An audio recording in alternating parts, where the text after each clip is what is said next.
Good morning, everyone. Thank you for joining us for Pediatric Grand Rounds. We are in the Mill Mountain Conference Room if you are nearby, and thank you for joining us, all of those online. Before I get started, I wanted to give a quick shout out to Dr. Emily Wynn. Her last day on service will be tomorrow on the inpatient service, but she's here until the 21st. Emily's been here for about 5 years now and has been an absolutely outstanding physician, clinician and educator, and good collaborator to me. So thank you for everything you've done, and please, everybody, send her well wishes wherever we know where she's going. She's going to CHOP in Philadelphia. All right, thank you. Today's speaker is Dr. Kathryn Bass. She's the Section Chief of Pediatric Surgery at Carilion Children's and a Professor of Surgery at the Virginia Tech Carilion School of Medicine. She was educated as a biomedical engineer at Northwestern University, obtained her medical degree from Northwestern, and more recently completed her executive MBA, also at Northwestern. She trained in Gen Surg in Boston, pediatric surgery in Denver, and gained additional boards in wound care with a focus on research to mitigate scar and dysfunction following burn injuries in children. She joined Carilion in 2021, and in total has been practicing pediatric surgery for 26 years, including management of acquired and congenital thoracic injuries in children. Today she will speak on diagnosis, surgical management, and follow-up of congenital thoracic disease in children. Please join me in welcoming Dr. Kathryn Bass. Thank you. I guess one other thing I'd say about myself that I would like everyone to know is I did just finish this last month additional training in surgical ethics. I failed to put that an update in my bio, but it is a passion of mine to help in community with pediatricians take care of the complex medical needs of children, which always cross the threshold of difficult decision making. And so I just finished that training, and I'm looking forward to participating in the ethics consultation committee and really building that in our pediatric space in the Children's Hospital. So today we're going to focus on congenital cystic lung malformations, and I have given this talk before to the residents, so repetition is part of learning and embedding in memories, and there's a lot of repetition in this talk, so let's see if I can get it to advance. There we go. So these are rare congenital anomalies we're going to be talking about, and the differential includes interlobar and extralobar sequestrations, congenital pulmonary malformations, lobar emphysema, and bronchial atresia, very rare. And the most common of these is the CPAM. And we're going to talk a little bit about the embryologic basis of development, what we know about that, but much of what we know is very limited. And in general, this is sort of the theme of the talk. We're going to talk about how we first identify these lesions and then whether they track along an asymptomatic course or symptomatic course, and how we end and manage. So the three major lesions we're going to be talking about are bronchopulmonary sequestrations, both intra and extralobar, congenital lobar emphysema, and here there's just a lot of controversy, I'd say, about how we name them. So sometimes it's difficult in literature and in discussion to decide what we're talking about and what prognosis means. And then CPAMs, which we used to call CCAMs for those of you who are more advanced in age, and just what their clinical presentation and management is. So we're going to start with sequestration, and sequestrations, I think, are probably the most accurate for us to diagnose, because we're talking about non-functioning mass of tissue. It lacks normal communication with the tracheobronchial tree, but it receives its arterial supply from the systemic circulation. And this is really what makes it easiest to diagnose for us, because we're going to look for that systemic circulation. So the subtypes are intralobar, extralobar. There also can be a hybrid lesion that is happening also in the space of CPAM. And rarely these bronchopulmonary foregut malformations, which are along the GI tract, but they contain pulmonary tissue. We're going to talk more about, what they look like and how we diagnose them. Epidemiologically, these are intralobar most common, extralobar are less common, 10 to 25%. More difficult to take care of the intralobar, easier to take care of the extralobar, and they occur equally within gender, the boys and the girls. We don't quite understand how they develop, but we believe that they start in the pseudoglandular stage of development. And the alternative theory is that there's something mechanical that's separating the lung tissue from the rest of its lobe. Previously, the intralobar was thought to be an acquired lesion, and I think that's basically because we tend to find it because of recurrent infections. But it's probably something that's a developmental glitch. As I said, sequestrations are more easily diagnosed because we can find them by finding these aberrant aortic feeding vessels. And this is a nice depiction of the intralobar on the left and panel A, and the extralobar in the B. And you'll note that basically they exist in the lower lobes. And anatomically, they are histologically these very large air spaces. The venous drainage is usually, the systemic drainage is off the aorta, and the venous drainage is usually to the left atrium. But they're not receiving the normal, they're not engaging in the normal pulmonary circulation. So these are not really functional lungs. So again, we used to diagnose them through aortography. We really today use contrast CT radiography. And anatomically, once resected in the gross pathology room, what you see is like very boggy lung. Normally, lung is like a sponge, really light, filled with air, and in these lesions, the bronchial and airway component of the lesion is full of mucus, and the vessels are also abnormally large. And so, again, these are just grossly not functioning lung, not anatomically normal, and not contributing physiologically. So in these hybrid lesions, what we need to be careful about is identifying a CPAM. It has, we're going to talk more about what that implication is, but what it comes down to is going to think back to that algorithm, whether symptomatic, asymptomatic, and when we're going to talk about resecting them, because all these lesions need to come out. So why are we interested in identifying the CPAMs? Because CPAMs can be associated with malignancy. So we want to be able to identify that.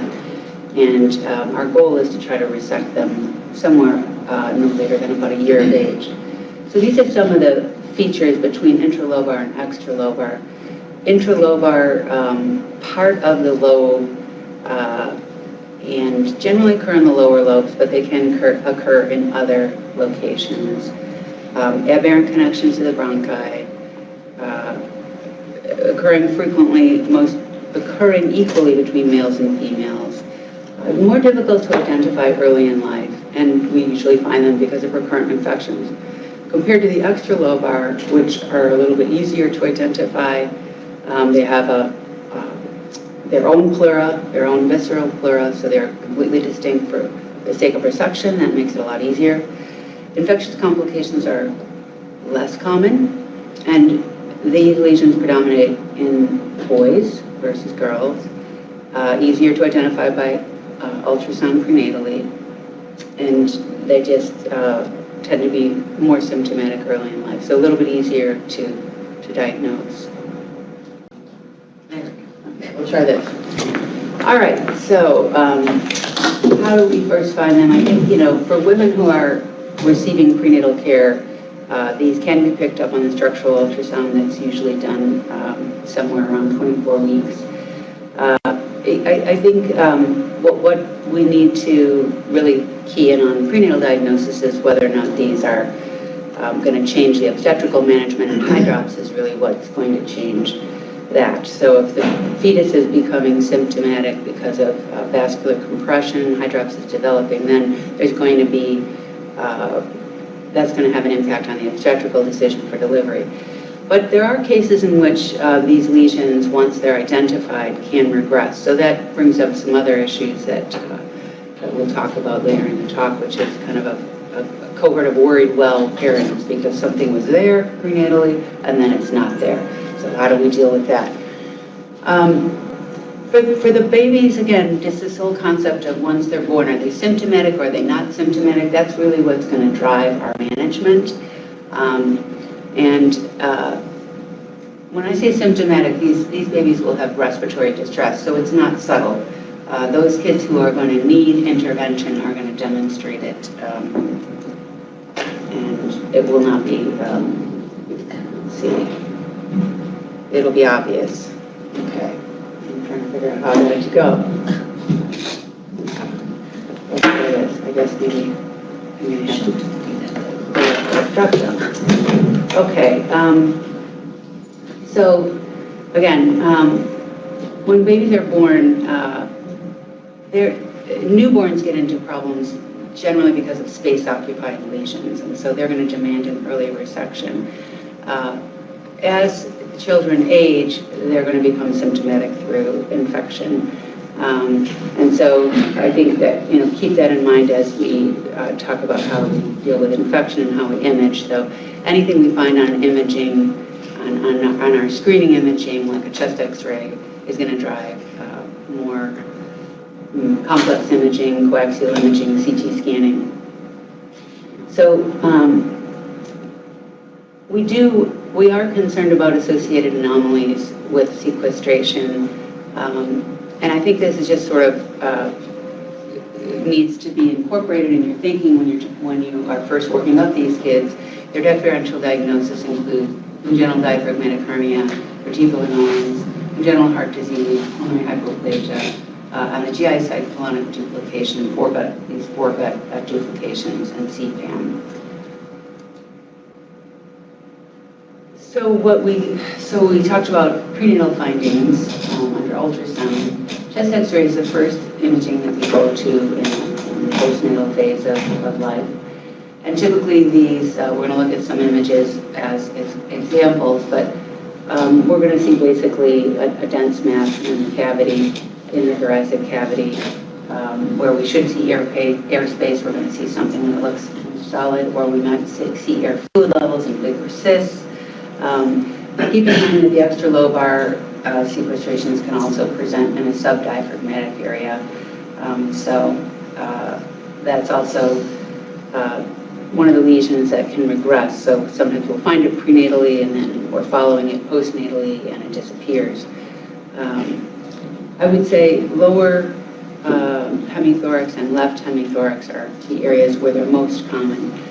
CT is like our go-to choice right now, but I do think that MRI is becoming more common in pediatric imaging, and so it just takes a radiology department to have an interest in it and the desire to develop the algorithms to be able to image this by MRI. But CT is a very quick exam. We have a lot of experience with it. We know how to do CTA. So CT, it tends to be our go-to imaging. Ultrasonography is a little bit harder to use. If you think about what happens prenatally, the lungs filled with fluid are good media for ultrasonographic evaluation. But once the lungs are full of air, ultrasound is not as reliable. And so it's not really our go-to form of evaluation, but something to keep in mind particularly if you've got a reason why you can't do CT. So what do we find on chest x-ray? Like I said, we find these kind of opacities that shouldn't be there. This is an example of an intralobar sequestration. It's showing up in the lower lobes. It's showing up as this density. It's a little bit subtle. But anything like this that we find, even in a child that's asymptomatic, needs to be followed. If it's persistent, it needs imaging. And so when do we go to advanced imaging? If there's features on the chest x-ray, if there's something that is on prenatal ultrasound, if there's something on chest x-ray, we're going to move to chest CT. Or MR, like I said, if we have an interested radiology group that can help us develop. I'd say in our current center, CT would be our go-to algorithm. And again, why are we interested in that? Because we're looking for high-risk features, anything that's a large volume. We're looking for risk factors related to malignancies, and we're also looking for the circulation to really be able to sort out the sequestrations from CPAMs, etc. For those kids who are asymptomatic and they don't have any high-risk characteristics, we can follow them by chest x-ray, and then when they're a little bit older, 6 to 12 months, we would consider obtaining the advanced imaging CT. And that's really because if they're asymptomatic, we don't have anything pushing us to resect them until they get older. And having a bigger baby, having a more mature hemodynamic, cardiovascular physiology is going to decrease our risk factors for surgery. This is just an example of what that prenatal ultrasound might look like. And then another example in the panels below, C and D, of what the MRI would look like. And this just takes experience in identifying and following these masses. Like I said, I think I'm not going to be able to read this without the aid of a radiologist, but this is where we have to have collaboration across everybody to help us figure out what we're looking at. CT scans, again, we have so much more experience with that modality, and I do a lot more reading of CT scans, so this is more obvious for me to interpret. These panels are showing a bronchopulmonary sequestration, again, like that intralobar variety where it's within the lobe and you're starting to identify the major feeding vessel coming back to aorta. So that's pretty clear. And when we do CT scanning, we can do these 3D reconstructions, which really help us put everything together. So again, that tends to be our go-to imaging. Aortography is more historical, but this is an example of how that imaging would appear as well. So we've been talking about why we want to do advanced imaging, because we're worried about the associations with malignancies. And the pleural pulmonary blastomas are what we think about in these complex lesions in the thorax that are presenting in the first year of life. And familial PPD is also associated with lots of other related malignancies, and so throughout urinary, GI, thyroid, brain, we're going to be starting to work up the child and start to think about imaging them and looking for these other malignant types. So this is why it's important, once we identify we've got a congenital thoracic lesion, that we want to follow it closely and get to it within their first year of life. So, surgery is curative. The choice of when we do it really is driven by symptoms. And we like to get to the kids before they're having recurrent infections. Recurrent infections are going to make the resection very difficult. Generally, if we've got an intralobar lesion, we're going to do a lobectomy and not try to do a segmental resection. And that's just because anatomically, the boundaries of the lesion are very difficult to ascertain, and then we end up with an anatomically complex lung that is at risk for just how it functions physiologically. So we tend to just take the entire lobe. And part of the reason why it's a good idea to wait a little bit is that we have more surgical options with an older child. We can go to minimally invasive lobectomy in an older child versus open thoracotomy. Rare, but described as the high output cardiac failure in kids with sequestration that have a large systemic feeding artery, and their arterial embolization is another option for initial therapy. So, as we said, the differential diagnosis includes CPM and other space-occupying lesions might be congenital diaphragmatic hernia. All of this, I think, we're going to be able to assess by CT scan or MR. Bronchogenic cysts, these foregut cysts that we mentioned, or mediastinal tumors. And I think all of those are much more easily sorted out on the CT scan. So what if we have asymptomatic patients? How are we following them? We're following them clinically by physical exam, taking a history, listening to symptoms, examining their chest, and then just by screening chest x-rays. So if we find nothing on a screening chest x-ray, we're going to follow them until somewhere greater than 6 months, and then depending on anything else going on in their medical history, once we get their CT scan, we start planning an elective resection. Earlier surgical resection are those kids who have large lesions, even though they're asymptomatic. So features that are more associated with high risk, or they have bilateral cysts, or they present with pneumothorax, which is associated with a larger cyst and also related to malignancy. Or they've got this family history of EBD. Those are all the kids that you're going to want to move to earlier elective resection. So again, visages sort of pointing to all of these lesions should be resected. Surgical resection is curative, and we're shooting to get that done between 6 and 12 months. And the prognosis is very good, barring any other congenital anomalies. So to know about thoracic surgery, what does that mean? The prognosis is good. They're going to survive. Their survival is very good.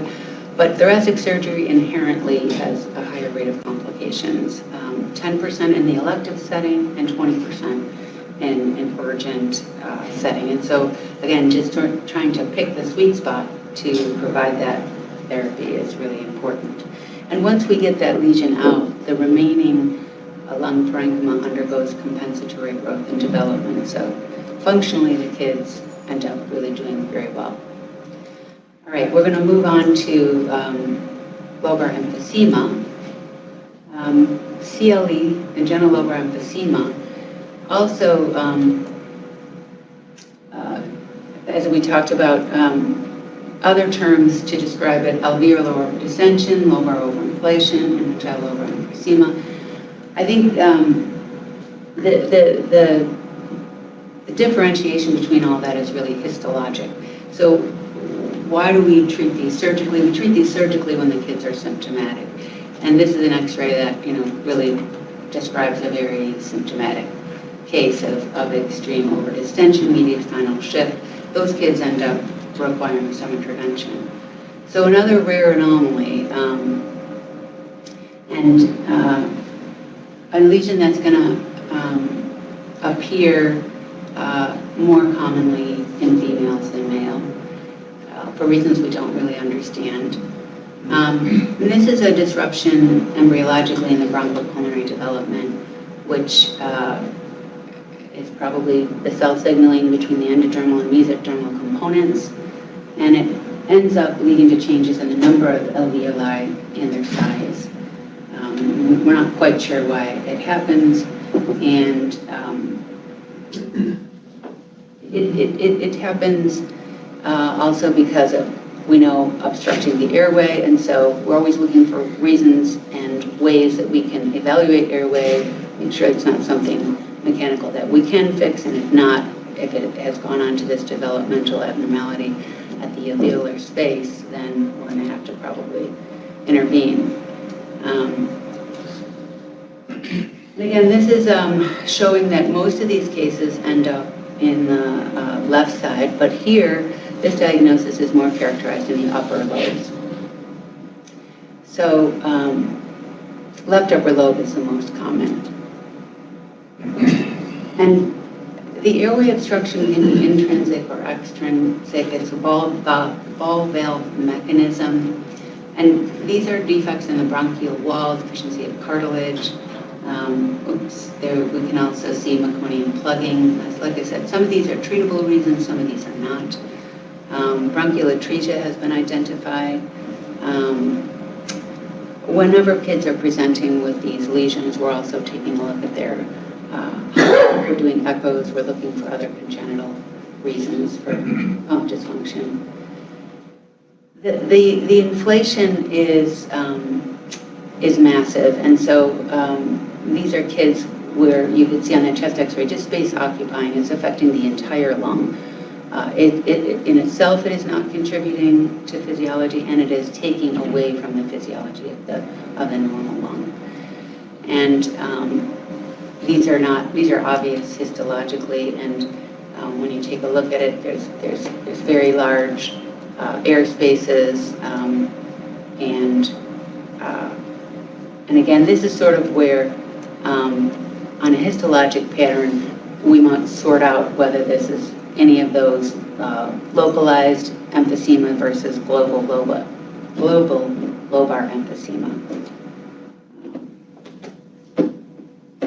So again, some of these kids are presenting in respiratory distress, and we're going to have to intervene immediately.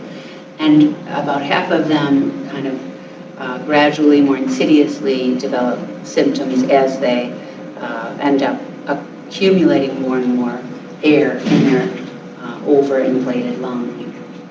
But these kids have tachypnea, workup breathing. Some of these infants just can't thrive. They can't suck, swallow, eat, and breathe at the same time. So those are the kids that we're going to be intervening on. And cardiovascular anomalies are present about 14% of the cases, so we do work them up with the cardiography. The chest x-ray is pretty characteristic. Hyperinflation, flattening of the rib cage, flattening of the diaphragm, and shift of the mediastinum. So it also can end up affecting their hemodynamics. So as we said, it's not only just that their overinflation is hurting them, it's a atelectasis of the normal lung. And so these kids, like I said, when they're symptomatic, we usually need to intervene. We can sometimes detect CLE and prenatal ultrasonography.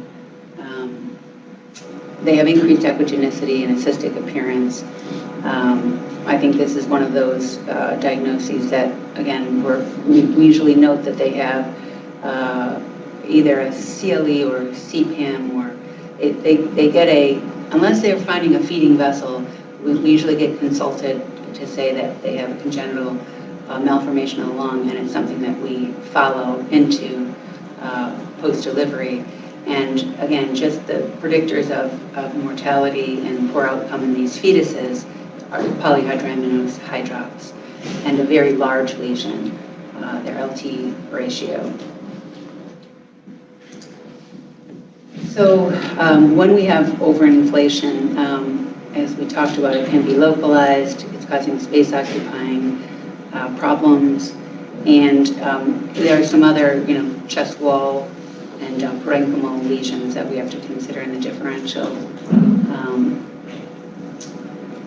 Poland syndrome, maldevelopment of the chest wall itself, of the muscle and the bone as well. But this SJM, the Swire-James-McLeod, it's in the differential, but I think we can sort it out through primarily the size, because this tends to be confined to one lung, one lobe, and it tends to be a smaller area. So it's in our differential, and Pulmonary function testing, ventilation perfusion scanning can reveal a matched ventilation perfusion defect in that particular area.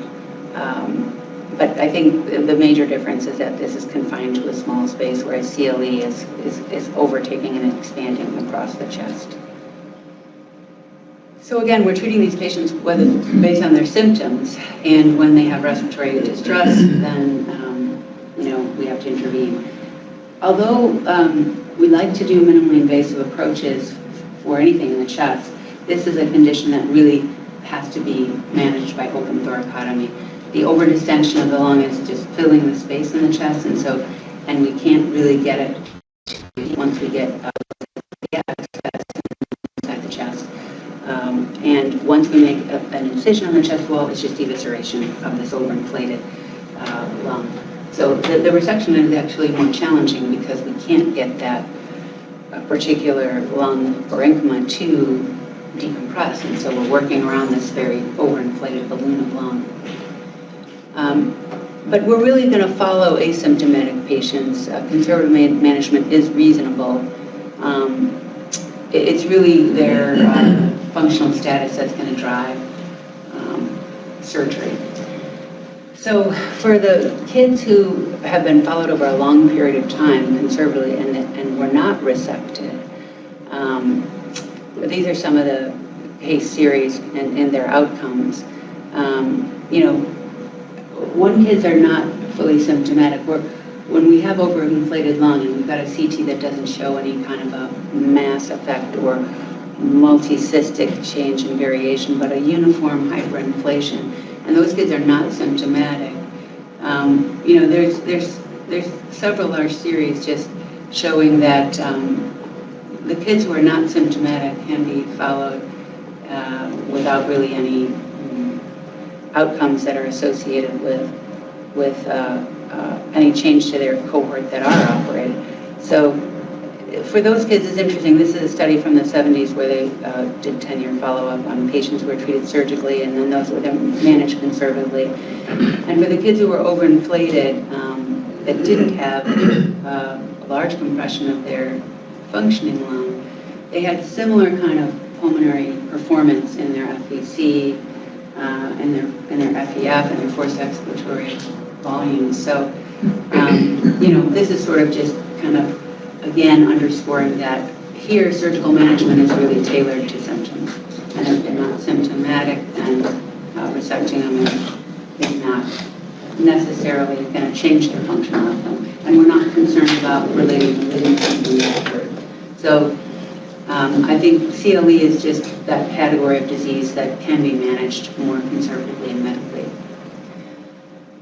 And now let's move on to CPAM. CPAM is really the more common of the congenital malformations, and this is really the category of disease that we do want to be aggressively evaluating, and we are committed to resecting these for best outcome. These are the lesions that are associated with malignancies. So, and as I said, these can be hybrid lesions with sequestrations. So sequestrations and CPAMs are thresholds for intervention much higher. And then it's just a CT scan kind of showing us what that looks like, these kind of multicystic, more complicated. This is kind of a high-risk lesion because it's a large cyst.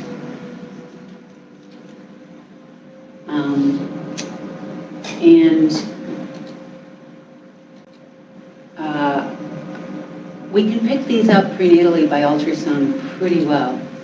And the thing that's more difficult is really to figure out, what type of CPAM that you have. And frankly, I think this ends up being a post-resection histologic analysis more than anything. Although these features radiographically can be sorted by CT. So this is a black and white. It's a little bit harder to appreciate what we're looking at here, but this is an open thoracotomy showing the CPAM, and what you see is just sort of, it looks less like a spongy piece of lung that's collapsed when it's not being ventilated, either spontaneously or by the ventilator.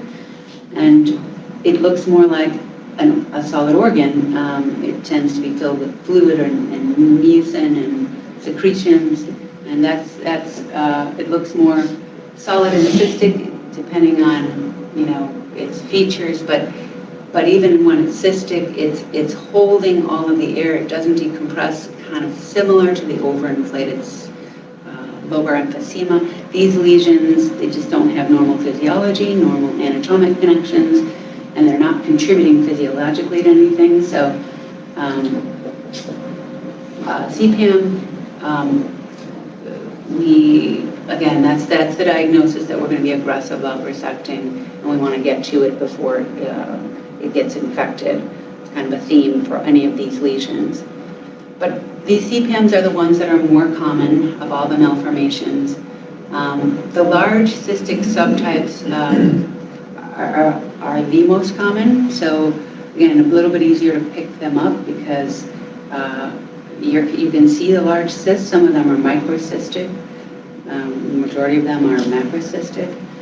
Because we use ultrasound for the women that are receiving prenatal care, we can pick them up. Generally speaking, we usually find them. They're not related to maternal factors. They occur sporadically. They have a slight male preponderance, but pretty much occur in males and females. And it's a type 4 that are associated with PPB, but there are other malignancies that are also associated with CPAMs. So these lesions are thought to originate from the tracheobronchial tree at different stages of development. The molecular genesis of these are now being explored, and so we do know that the HOXB5 gene has been implicated in the process. This has been found in newborns more recently. This molecular marker is starting to be identified more frequently. And we're starting to, there's a lot of preclinical animal models that are showing the kind of essentially supporting this molecular mechanism. GDNF, a growth factor widely expressed in organs characterized by epithelial mesenchymal interaction. This has also been noted as part of the pathophysiology. So CPAMs are these hamartomatous lesions that is basically meaning cystic and solid components that have tracheobronchial, alveolar tissue, and just like any other congenital malformation, they are not contributing to pulmonary circulation physiology, and they are compromising the tissue that actually is doing that work. CPAMs do have a connection to the tracheobronchial tree, but the connection is not normal. And like I said, they end up with these cysts that air trap, and they don't gas exchange. The arterial and venous supply is part of the pulmonary circulation, but again, it's not contributing physiologically. And CPAMs can be in the right and left lobes, although I would say more typically we find them in one lobe.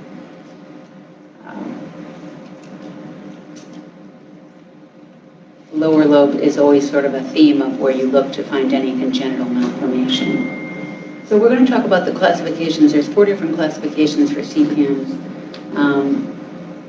type 0 through 4. This type 0 is a rare form, and it's mostly, found in basically stillborn infants.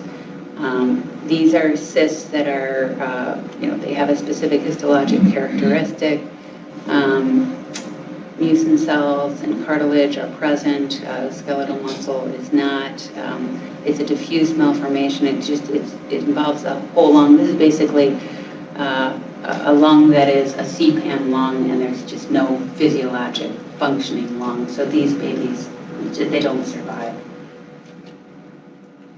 And then type 1, the more common form of CPAM, thought to originate in the distal bronchi. And these are thin walls. Here is like a gross specimen. You can see all those. Like normally when you cut through lung, it really does look like a little pink sponge. And here this just looks like all these stranded, thin walls of larger cysts. And they're filled with ciliated epithelium, but again, they're not really functioning. They're not really participating in the physiology of gas exchange. And they can't clear mucus. Even though they have airway connections, none of that is really functional. Type 1 does have malignant potential. Type 4 lesions have a higher malignant potential, but kind of a theme among CPAM is because we're not going to know until we have that lesion out and we're doing histologic analysis. Any CPAM has to be associated with malignant potential, and we're going to work towards getting them out.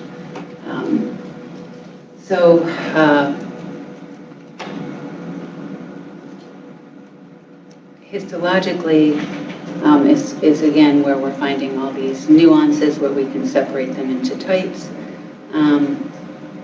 And this is where we're going to find, are they ciliated, columnar, what part of the bronchial development, alveolar development is disrupted. Type 2, these are the lesions that have multiple smaller cysts. Same kind of features, not physiologic. Airway connections are there, pulmonary circulation is present, but there's not really physiologic gas exchange going on. This is where we can find these hybrid lesions, where sequestration can be described, where there is some systemic drainage, or I should say systemic arterial with pulmonary venous drainage. And again, the histologic features showing that the lesion is about to come off the terminal bronchioles. And then types 3 and 4, which are probably the least common. Type 3 can involve the entire lobe or several lobes, and basically these are smaller, numerous smaller cysts. These thin cystic walls, and depending on the size of the lesions, meaning the percent of the lung space, these are going to be very symptomatic and can present with respiratory distress in the neonatal phase of life. And then these type 4, these are the ones that we are worried about in association with PPB. And these are the ones that present with these very large cysts, and they might present with pneumothorax. So, a child with pneumothorax and a complex mass in their chest, that's sort of pathognomonic for a CPAM and a concern for PPB. So to think about it just sort of in this pictogram, these type 0s, these are the kids who have essentially their lung is a CPAM lung, and they have no ability to gas exchange, and these are the kids who are basically stillborn or dead at birth. And then type 4, these are the kids less, and by frequency we're inverting the pyramid here. So type 4 less frequent, but the kids who have a strong association of PPD and malignancies. Type 3, these can be also associated with severe respiratory compromise and associated with early death. And type 2, these are the kids who may have other associated congenital anomalies. And then type 1, where these are the kids who basically are going to give you more respiratory symptoms and may have large cysts and going to have the same physiology of respiratory distress that is going to clue you in. I would say most of these kids we're going to find by prenatal diagnosis, and then we have the opportunity to kind of sort them out once they're born. So only 25% of the newborns with CPAM are symptomatic. So we're going to be following these kids once they're discharged from the nursery. And, the ultrasound is how we pick it up, and then the chest x-ray is how we're going to be following it. And this is where I think it's really kind of difficult. I have a few of these patients who are the worried well, because, they had something that showed up on their prenatal scan, and it was named CPAM because it looked complex.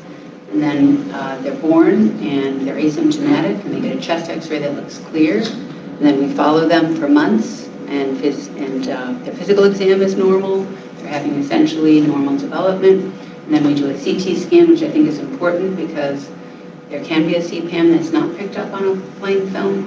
And then the chest CT looks normal. So then we have parents who have gotten this diagnosis, and they're very concerned, and we have to give them a lot of reassurance. I have one family like this who's been following her for 2 years, and pulmonary team has tried to reassure them. They've been to UVA. They're just unfortunately living with this concern and worry that their child has something wrong. I would say that spontaneous resolution is probably rare, and maybe we didn't have the right diagnosis on prenatal ultrasound, but those cases are out there. But I would say that, most of the time we've got something that's obvious that we're going to follow. And you can see shades of gray. It's really going to be hard to tell what type you have here, what's going on, until you get the baby born and they start to grow and develop. But we're definitely going to get something on a prenatal ultrasound in the chest that looks like a solid mass. That's something that we're going to have to follow. And then again, if these infants are developing cardiovascular compromise, hydrox, those are the obstetrical decisions on, there are some fetal centers that are actually operating on these lesions, so that's a MFM decision, whether to refer for that, or early delivery and, early intervention postnatally. But for the kids who are asymptomatic, which is the majority of these kids that are asymptomatic at birth, we're going to follow them, and the features of their lesion, which really are, type 4 lesions are going to have big cysts. Those are going to be present on a chest X-ray, so they're not subtle. Those we're going to follow, and those are going to be the kids that are going to get more early advanced imaging like CT, and that we're going to be committed to doing surgical resection. The symptomatic kids, again, smaller percentage of patients, but those kids with respiratory distress or very large lesions, they have mediastinal shift, they have hemodynamic compromise. Those kids are going to get intervention during the neonatal phase also. But for the kids who, grow into childhood and we're following them, and we're talking about infancy, like first 12 months, any child who is having recurrent infections, we should start thinking about, if we've got something on a chest X-ray that is persistent and they have infection, that just equals CT scan, so we can try to sort out whether we've got a congenital lesion. And again, any patient who has a spontaneous pneumothorax and has a complex mass in their chest, that's a sort of pathognomonic for something that needs resection, most likely a type 4 CPAM. And again, just a review of that associated syndromes that go along with the familial PPB. So let's just take a minute to talk about genetic testing, because we haven't talked about that yet. We're always kind of sorting patients, symptomatic, asymptomatic. For patients who are symptomatic, we are going to want to do chest CTs early, and we are going to want to use IV contrast because we're looking to define their circulation. Do we have something like a sequestration? And then we're also being concerned for the features of asymptomatic newborns. Do they have high-risk features, large cysts, or just large volume lesions. And those kids need upfront CT scan imaging. And then, we want to also pull out our genetics tool. And we know that that the DICER1 mutation is affiliated with PPD. So Dr. Doherty, our geneticist here, I will always send my patients to her for blood draw, for a DICER mutation analysis to make sure that we cover that base, because I think it's hard based on CT imaging to really say, until you get a specimen under the microscope, what type of cyst you have and whether you're more high risk for malignancy. And so I usually, when I identify a CPAM, ask for genetic analysis and look for this DICER1. And that's a good way to reassure families that, we're ruling out that particular malignancy. But if you find that in an asymptomatic patient, that advances you to early surgical resection. Any family history should also prompt that. So family history or any complex mass should prompt a DICER genetic analysis and early surgical resection if it's present. And we're fortunate that we have Emily Doherty and that she provides that service for us here. And this is just a list of laboratories where genetic testing is being done.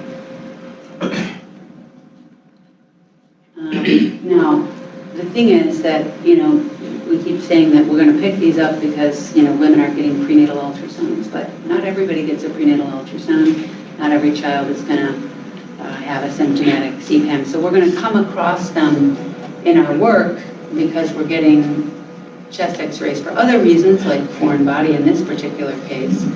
So this is a child who swallowed a coin, and then on that x-ray has got this lesion in the right chest. So, we're gonna pick up these kids also because they have incidental findings on chest X-ray. And again, any of these large cysts or multifocal cysts, these are the high-risk features for type 4 CPAM. So that child needs more CT imaging. And that's kind of what it looks like. It's just this big. This looks like the history is so important, right? So the differential might be post-infected pneumatocele, but this is where, if you know the child, you know the child's history, and this is something that, wasn't, there wasn't a history of a lung infection. This was just asymptomatic. That's going to kind of tip your hat to be more worried, and that child should have a DICER1 genetic analysis. And then this is that type 2 cyst which are multifocal, different sizes. This is probably in the middle lobe here. So again, that's going to need genetic analysis and a resection. Here's another in the upper lobe. And I'm pointing on the right side, but when these appear on the left side, we've got to consider diaphragmatic hernia, right? Especially if they're sitting in the lower lobes, because sometimes intestine up in the left chest is going to have that same appearance as that right upper lobe lesion right there. So just a few examples of the chest x-rays that you're going to encounter. So, what are we thinking of when we see these kind of multicystic lesions? We're thinking about the differential of other congenital malformations, a CDH, post-infective pneumatoceles.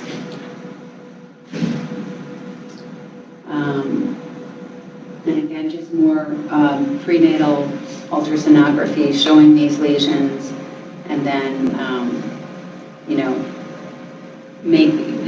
when these lesions end up to be large, when they end up causing hydrops, the MFM decision is referral for fetal surgery versus early delivery. And, we want to sort through symptomatic patients and intervene according to their symptoms, but we also want to select out asymptomatic patients who have high-risk features and advance them to CT imaging earlier than later. So one thing about, picking the spot for choosing surgery has to do with trying to be in advance of infections. We have a case we did here last year of a 7-year-old who came to diagnosis with a very large lung abscess. So that child required staged procedures to get him through his final resection. He had to have the abscess drained, and then he could not keep that space from chronic infection. So we operated and did essentially debridement of a very necrotic lower lobe. And then again, remember, those emergency surgeries have twice the rate of post-surgical complications. So all thoracotomies, all lung resections have a risk for prolonged air leak, for airspace infection, for pleural fluid infection and emphysema, and for bronchopleural fistula. So he had prolonged ear leak and ended up having a second stage resection to complete his lobectomy. But it took over the course of about 2 months to accomplish that, and that was all in hospital care. So again, we want to kind of find those patients who are asymptomatic but high risk features and get them operated to try to minimize that. All right, so we talked a little bit about the complications associated with the resection of all of these cases. The risk for associated malignancy, why we want to identify CPAMs and get them operated earlier. This is again just reviewing to do your genetic analysis whenever you find CPAMs. And then just sort of long-term outcomes. Long-term outcomes actually are quite good once patients are operated and their lesions are resected. So when do we want to intervene? In summary, before 12 months, around 12 months. And I think when these lesions are resected, there's good pulmonary compensatory growth and reasonable functional status and quite good long-term survival. So that summarizes and concludes the talk, and I'll open the floor to questions at this point. Well, I have a question about the malignancy, the chances. So the only way to differentiate between them is like histologically, right? So how would you weight the indication for surgery? So picking the point of surgery, when we're going to do surgery, is kind of balancing a bunch of factors.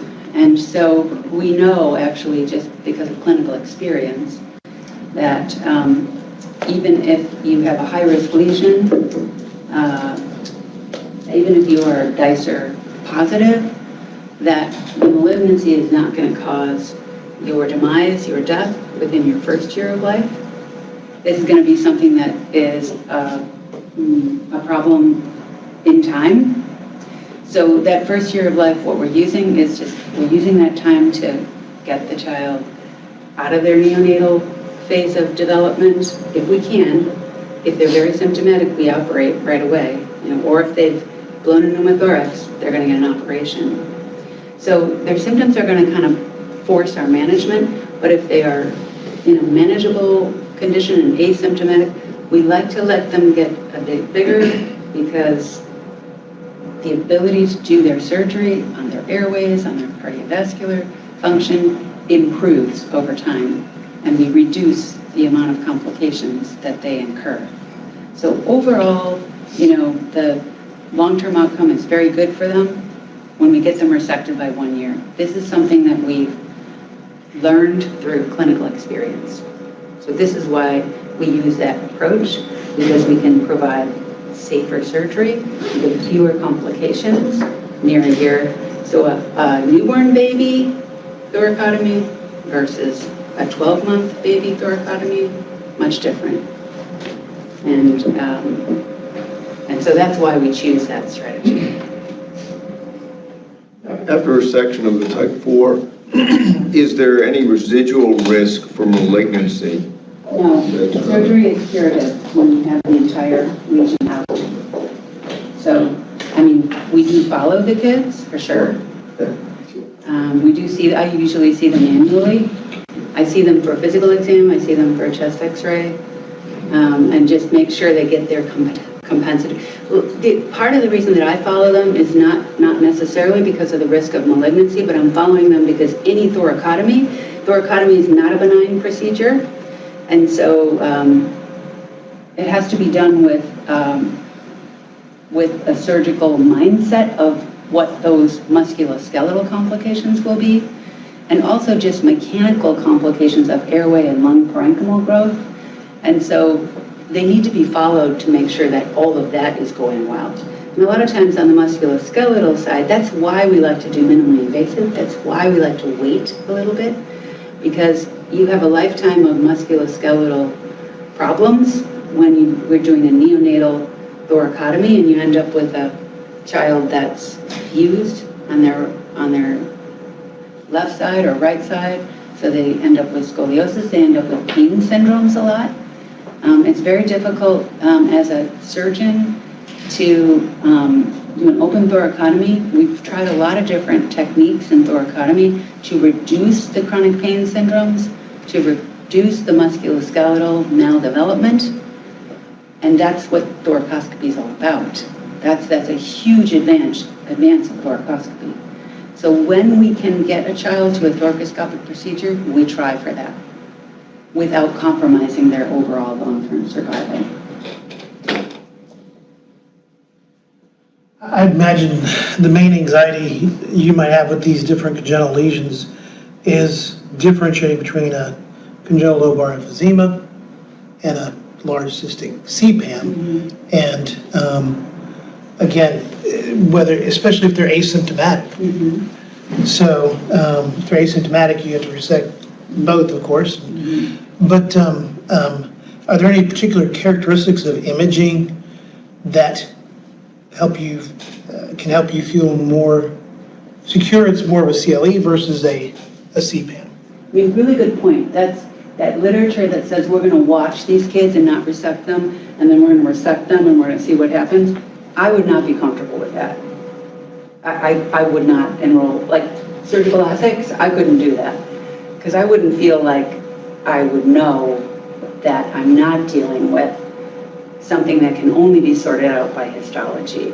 This is why I really keep harping on it would be nice to develop MRI protocols, because we only know so much by CT, and we use CT predominantly, almost everywhere. Everyone enjoys the benefit of a quick CT aortography. We get nice images. We get a lot of information, but we're not getting the histology, and I think it's a nagging issue. I wouldn't, if I felt like I could safely resect, take a lobe, like the majority of the lobe is overinflated, I would do it. I think, again, there were 3 series that I noted where they tried to follow the kids who got operated, didn't get operated, or they followed the kids that got operated and tried to look at their functional outcomes to see have we caused harm to these kids by doing this resection of overinflated lung that didn't have malignancy potential, it wasn't a CPAM, have we caused harm to that kid? And I think there's not a lot of data on that. There's those 3 series, but what I glean from that is that if you operate, if you don't operate, you have similar functional outcomes, but I think you answer that question of histologically, are they at risk for malignancy? And I don't know a parent who wouldn't want to have the security of knowing, I know sometimes parents have a fear of surgery, but one of my missions in life is to kind of support the medical team, support the pediatricians, support the families, to know that, surgery shouldn't be thought of as the last thing you want to have done. If nothing else can help you, then, then you're going to have surgery. That's not how I think about surgery. Surgery is about understanding the pathophysiology of the disease, understanding what we can safely accomplish, and it's doing no harm. and providing benefit. So to me, there's a benefit to taking out those large cystic lesions. I would not feel comfortable counseling a family, let's just watch this. I wouldn't do it. Because I feel like functionally, they're going to be equivalent. We have some data to suggest that. And then you have answered that question, it's off the table.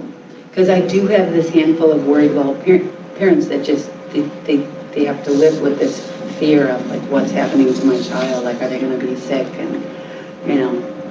Yeah, the fear of having surgery is equal to the fear of not knowing, so. Yeah, being a surgeon, I try to reassure patients that, you know, like, we have no guarantee what the outcome is going to be when we do surgery.